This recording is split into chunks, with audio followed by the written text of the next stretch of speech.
Hello friends, welcome to my channel truth of share market. So discuss कर लेते हैं FIS data for 7 अक्टूबर यानी Monday के लिए। एंड अगर यहाँ बात करें उससे पहले, first of all this video is only for education purpose. यहाँ मेरा Telegram link and WhatsApp number given है, सो प्लीज़ ज्वाइन कर लें।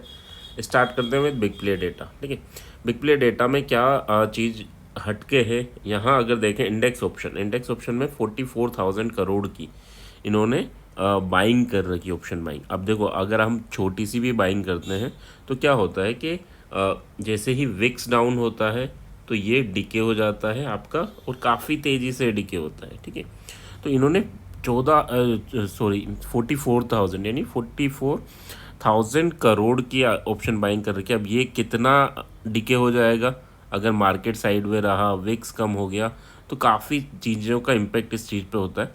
एंड यहाँ जो इन्होंने 44,000 लगा रखे हैं वो 30,000 करोड़, यानी 15-20% डिके होने में टाइम नहीं लगेगा। तो इनको पता है इन्होंने ये क्यों लगाया है, क्योंकि बड़ा मूवमेंट ये किसी एक डायरेक्शन में कराएंगे।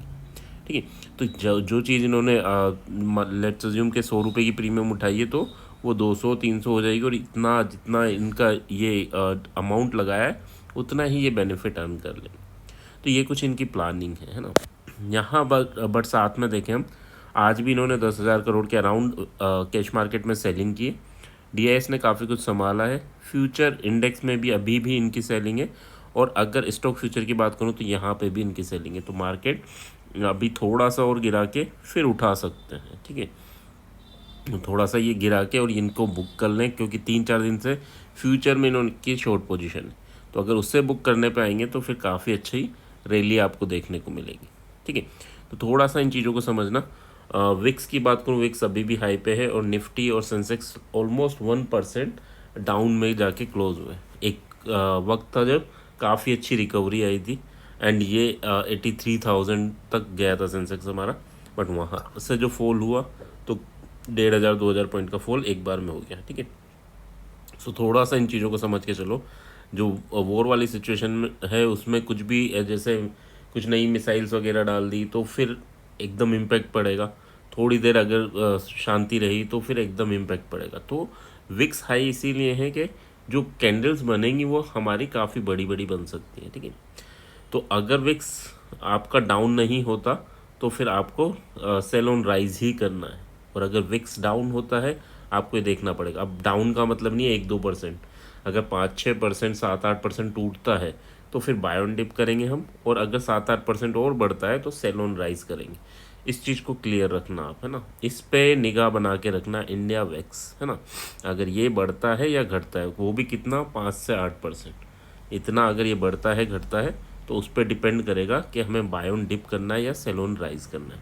लेवल देख लेते हैं सो दैट हमें क्लियर रहे कि किस लेवल के बाद हमें क्या करना है। तो निफ्टी की अगर हम बात करें, देखो लास्ट लेवल बचा है, यानी अगर 24,800 यहाँ तक एक बार गया, ये इवन 967 तक अभी गया था, बट ये एक लेवल है जहाँ से एक बाउंस आने की निफ्टी में पॉसिबिलिटीज़ है। क्या यहाँ से नहीं आ सकता? देखो, आने में तो कहीं से भी आ सकता है, बट हाँ, जहाँ से जर्नी स्टार्ट करी, ऊपर गया, नीचे आया, और एक double bottom kind of structure बना के ऊपर जाएगा तो ज़्यादा अच्छा रहेगा, है ना। बट अगर ये लेवल भी टूट जाता है और इसके नीचे क्लोजिंग हो जाती है तो फिर तो गिरावट कंटिन्यू चलेगी। ठीक है, तो थोड़ा सा इन चीज़ों को समझ के चलना। तो अभी 967 का लेवल अगर टूटता है तो फिर हमें 24,820 एंड देन 24,680 यहाँ तक के लेवल देखने को मिल सकते हैं। हम बुलिश कब होंगे? तो 25,090 के लेवल के बाद हम बुलिश होंगे for the target of 25,200 and then 320।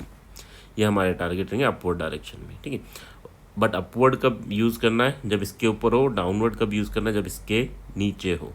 इसके बीच में हो तो मत करना, क्योंकि इसमें क्या होगा ना, इस सिचुएशन में ये होगा कि विक्स डाउन होता रहेगा और प्रीमियम कॉल पुट दोनों के डिके होते रहेंगे। तो इसको अवॉइड करना है हम लोगों को, है ना। अगर यहाँ फंसता है मार्केट तो अवॉइड करना है। ठीक है, ओके। सो ये तो हो गए बैंक निफ्टी के लेवल। बैंक निफ्टी की बात कर लेते हैं। बैंक निफ्टी का भी सेम ही सिनेरियो चल रहा है, बट हाँ, इसके पास अभी गिरने के लिए काफ़ी जगह बाकी, क्योंकि आज जितना निफ्टी गिरा उतना ये नहीं गिरा, है ना। ये ऑलमोस्ट 0.74% गिरा है, वो 0.9%, 1% के अराउंड गिरा है। ठीक है, तो यहाँ पर अगर 51,400 टूटता है तो फिर हमारे पास 50,980 के लेवल इजीली मिलेंगे, और फिर 50,000 460 470 तक के लेवल इजीली मिल सकते हैं। ठीक है, यहाँ पर आएगा।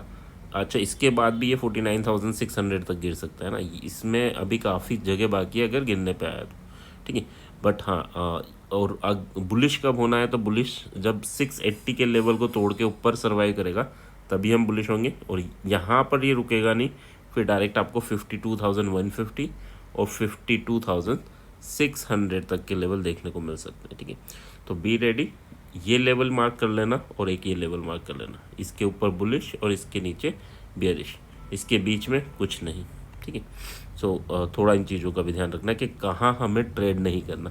अच्छा, ये मैं क्यों बोल रहा हूँ ट्रेड नहीं करना, क्योंकि विक्स अगर डिके हुआ, कुछ भी चीज़ें नॉर्मलाइज हुई वॉर वाली सिचुएशन में, तो फिर क्या होगा, विक्स डिके होगा, और विक्स अगर डिके होने पे आएगा तो फिर वो फंसेगा मार्केट, ताकि कॉल एंड पुट के प्रीमियम डिके हो। ठीक है, आप फिर भी आप डायरेक्शन के साथ होंगे तो आपको रीजनेबल प्रॉफिट हो जाएगा, बट अगर अपोजिट ऑफ द डायरेक्शन होंगे कि यार ऊपर जा रहा है और मैंने पुट ले रखा है, तो एकदम पुट तो कोलैप्स कर जाएगी। ठीक है, अगर विक्स डाउन हुआ तो इस चीज़ को थोड़ा सा समझ के चल, है ना। और अगर ये लेवल टूटते हैं तो नीचे की ट्रेड करेंगे। और हाँ अच्छा, अगर आपने लेवल टूटने के बाद नीचे गए, नीचे की ट्रेड ली और वापस आ जाए तो छोटे से लॉस में निकल जाना, ज़्यादा वेट नहीं करना। क्यों नहीं करना, क्योंकि फिर डिके काफ़ी तेज़ी से होगा। ठीक है, so that's about bank Nifty. I hope यहाँ तक चीज़ें क्लियर होंगी। क्लियर हैं तो please like and comment. Thank you.